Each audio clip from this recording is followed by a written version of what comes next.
Well, congratulations. That was exciting. Thank you. How are you feeling? I feel great. Yeah, Did that kind of go the way you thought it would?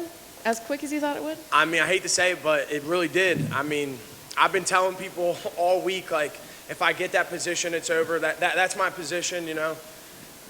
That's my finish. You know, I was telling people all week, like, I'm not making fun, like, I'm not bullshitting. All week I was telling people, take first round sub, take first round sub. Yeah.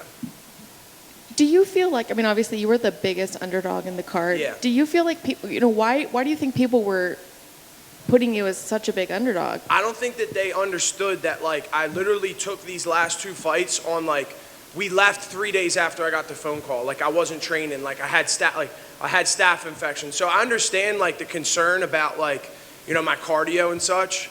But people don't understand that, like, you can't get ready for a 3-round fight in 3 days. You know what I mean? So I get it. I get their ignorance. I understand. What about the fact that it seemed like your fight was changed from, we thought maybe the co-main event to the first? What happened there? Do you know anything about that? I mean, all I can say is my fights are exciting. Every time I fight, it's exciting. Every time I fight, I get a finish. So, I mean, no shot to him, but I don't know. I think, I won't say that. Yeah, whatever.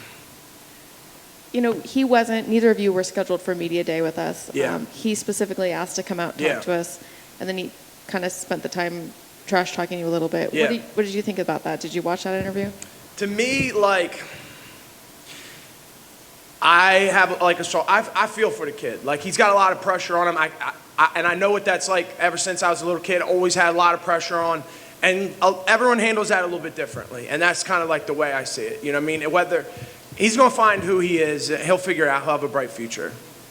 And this might seem like a silly question because I think you were only in there for 76 seconds, but was there anything about him that surprised you? No. No, I've been watching, like, I did my homework, you know what I mean? Like, with a full camp, we do our homework. I come from the best team. You know, we're 14-0 in the UFC with 9 finishes. No other team has that record. No one's talking about it, but I'm just going to keep saying it. Like, every time I fight, I'm going to keep sitting up here and saying my team's 14-0, you know, until someone starts talking about it. And you called out Gerald. Can you kind of explain why him? Yeah, I didn't like that he came out and was like, I want the easiest fights for the most amount of money. Like, I don't like that. Like, for me, like, yeah, money's important, but I'm fighting for legacy. Like, that's the shit that matters to me. Like, my kid watches me. You know what I mean? Like, my kid looks up to me. I don't want to fight the easiest guys. You know what I mean? I want to climb the rankings. I want to fight the toughest guys. So I don't like that. And how soon do you want to get back in there? I'm ready. I want to go to Singapore. I want to travel the world. Awesome. Thank you so much. Under over here. A lot was made on the broadcast leading up of you felt slighted that people might have been overlooking your grappling and wrestling when being compared to him because he's done a lot of interviews touting his own wrestling. So, yeah. Given the way this fight ended, you knew you would. You just said you told everyone to pick first round submission. But the fact that you put him to sleep in there, does that make it any more satisfying at all? Yeah, I mean that definitely puts an exclamation point on it. But I mean, I'm telling you, I've been drilling that position. Like, that was my position. I saw it going that way. Like, I envisioned it, like, so many times. So to see it actually go that way was, like, tremendous, yeah. Can I ask who's on the... That's my daughter. FaceTiming me. Riley! You're on TV! What did she think of her dad's performance? She's only 3, but she's got my shirt on. There you go. I'll call you guys later. Sorry about that. Finally, a video clip just came out of him running up to you and like giving you a hug after. But I couldn't really hear. What did he say to you back there? He was just like, "Congrats, man. You know, good. We're martial artists. You know what I mean? So I understand. You know, trying to build the fight and whatnot.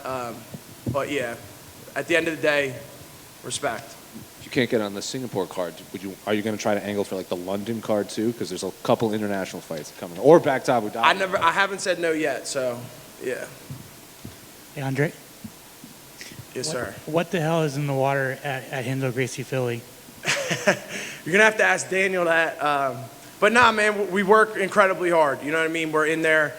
We're pulling no punches. We train really hard in there. You know, I get humbled every day. Yeah, I mean, and you guys got 4 guys in the UFC, all undefeated. I mean, it's just like, what does that say about your team.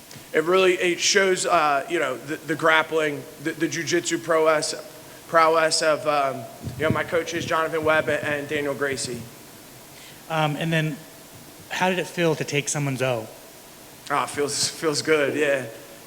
Anytime you get to do what no one else has done, it feels good. Or to be the first, those are the things I want to do in the sport. I want to be the first. And finally, GM3, but there's another guy, Brian Battle, that you got also on top. Is that a fight that you would like in the future? It will happen. Yeah, it will happen. Whether it's next or down the line, we'll see what happens. But it will happen. Yeah, that has to happen. Congrats. Thank you.